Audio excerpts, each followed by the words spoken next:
شاف.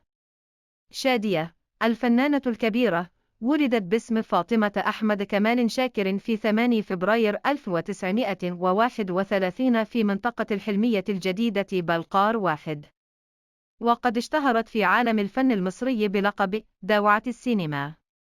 دخلت عالم الفن في سن 16، واستمرت مسيرتها الفنية حتى عام 1984.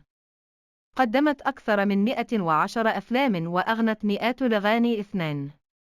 تزوجت 3 مرات، وعاشت حياة فنية مليئة بالنجاحات. ألقابها تشمل معبودة الجماهير، وكان لها دور كبير في تاريخ السينما المصرية.